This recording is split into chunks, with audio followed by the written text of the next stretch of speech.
I work in costume departments in theatre, TV and film. I work as a costume designer, as a hat maker, a prop costume maker and as a costume breakdown artist. I've worked for various projects for Opera NI over the last 6 years. Working for Opera NI, I've had the chance to make lots of exciting costumes, from skeletal witch costumes through to weird creepy baby masks. As a costume breakdown artist, I helped the characters from the Magic Flute to look like they were covered in bird poo, through to Radamisto making the cast look like they'd been buried underground for hundreds of years. Today I'm going to be making a Viking helmet with you out of cardboard, and we'll learn how to create the shape using cardboard and paper mache. Hopefully you'll enjoy it and you'll give it a go yourself. So for today's class we're going to need some insides of some toilet rolls, some PVA glue or wood glue as we have here, a pen, a marker, a ruler, some masking tape, some household paint or acrylic or poster paint, some paper for creating our paper mache, a cereal box and some cardboard. We'll need a bowl for mixing our glue in, and we'll also need a scissors. Our first step is going to be cutting 3 long strips measuring about 5 centimeters wide each. So first of all we'll square off the edge of our cardboard using a ruler, getting a nice clean line along the edge. We then cut this line using a good sharp scissors to create a clean edge at the bottom of our strip of cardboard. We then mark a 5 centimeter wide strip along the whole length of the cardboard. We then use a Sharpie to draw the line in before we cut it. Cut a total of 3 of these 5 centimeter wide strips. Next we take some tape, we rip it up and we'll just put it on the side of our table for easy access. And we take our strip and we just run it around our head. You want to give yourself a little bit of room here, as you don't want it to be too tight on your head. And take it off, and we can trim a bit of the excess off. We want to leave an overlap on the inside of about 5 centimeters. We'll trim the excess and then we'll just tape around our joins like so. Now we take one of our long strips and we fold it in half and we cut it in 2. So we get 2 shorter strips. And where we put our join in the center back of the ring, we're going to stick one piece of cardboard to butt up with the bottom edge. So let's just mask and tape that in place for the moment. Just like that. So we're taping it nice and solidly there. Then we pop it on our head and we bring the other edge inside, and we want it to sit nicely on our head. We want it to form the shape of our head there. So where it joins, we'll cut off that excess here. And then we'll just tape in the same way there.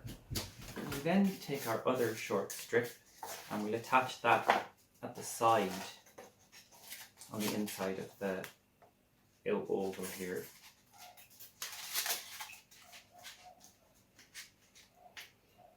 And we'll just tape that the same way as we did the front and back.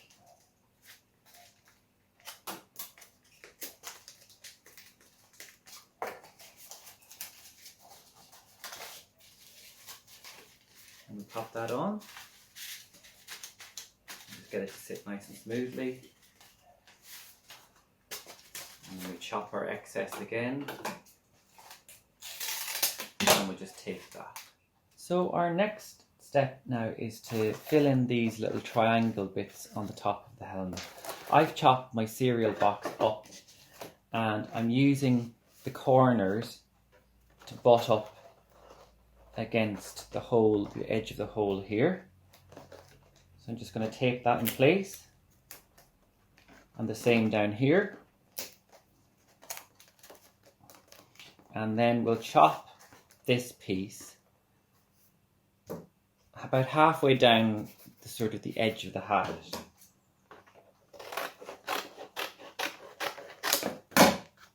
When you look at it from the side, it looks like that.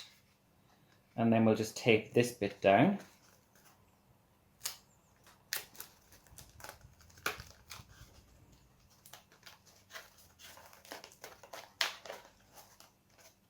And then we'll start to follow the shape of our cardboard strip here.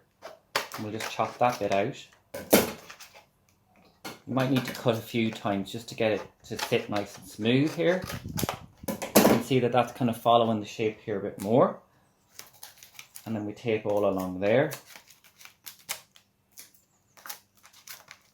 This is going to have more strips added over the top, so don't be too worried about it. As long as the shape sits fairly flat, we're okay. And then we do the other side, cut in the same sort of way, cut all down there. And then we tape that and fill that in. So here we have our finished shape, and I've just laid some more strips of tape the whole way across. This is not our final finish on it, so we'll be able to paper mache over the top of it to make it look a bit better. Next we're going to cut a strip of card which is about 3 centimeters wide, and that's going to create a band from the front to the back, a thin little band that lays over the top. And then we'll lay that from front to back. So we'll just tape that in place. And then we'll run it right down the centre and tape it, cut it and tape it at the back. Next we take our final thick strip, our original strip that we cut, and we'll tape it at the centre back, right in the centre, and then we'll roll it the whole way around. And then where it meets, we don't want an overlap on this, we're going to cut this where it meets. Even if you cut a little bit short, it's fine because we can bridge the gap with some tape. And then we'll tape that together. The next step is to make the horns. We'll take one of our toilet roll insides and we will chop a line down 3/4 way down the height of it. Then we're going to try and create a horn shape using this.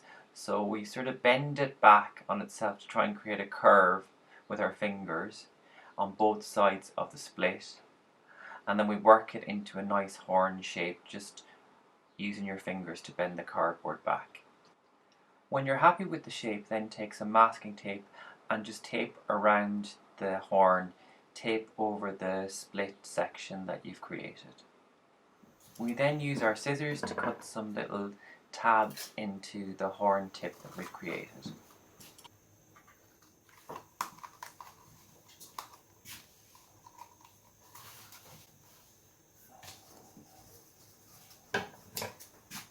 We now take another toilet roll inside and we chop it down to about 3/4 of the original height. We then attach our horn tip onto this piece. It can be a bit tricky to handle as I've demonstrated here, but just shove the little tabs up inside the little cardboard tube. Join the two sections together using some masking tape. So the next process we're going to go through now is attaching the horns. So if we take our horns that we've made up and we cut some short little slits, probably about 1.5 centimeters, 2 centimeters, the whole way up the edge. That helps it to sit nice and flat on the helmet. Tape the horns in place using masking tape. Use the heat from your fingers to rub the masking tape to make sure that the horns sit down nicely. And then the final piece will be to cut a strip about 2 centimeters wide like this, just to go around the base of the horn. So we'll just tape that in place. And then the final step will be to just cover the whole thing now in a layer of tape. Tape all over all of the cardboard areas, just so we get some nice smooth lines. And wherever we have a line, like quite a straight line, make sure and get the tape right in there. So now we're ready for mashing the headpiece. Take small strips of paper and we'll dip them into our glue solution, which is 50% water, 50% glue. Dip them in and leave them to dry on the edge of the bowl for about a minute before you start applying it. I sometimes apply a layer of the original glue without any water in it over the top of the structure before I put the mache on, and it helps to strengthen the mache a bit more. Work your way around the entire object, paying particular attention to all of the really straight lines, making sure to get the paper mache right into those areas. Add a little bit more glue over the top of the mache just to smooth everything out, so you can use the glue with or without the water in it. You can use the watered down version just to smooth with your finger, or you can use just your finger to dapple on the glue over the top. Leave to dry overnight or in the sun for the afternoon. After the mache dried, I used white emulsion paint to coat the horns. I coated the rest of the helmet in black household paint. I then painted into the piece using acrylic paints to make it look aged and make it look like it was made of metal and horn. I hope you've enjoyed watching, and I hope that you give it a go yourself.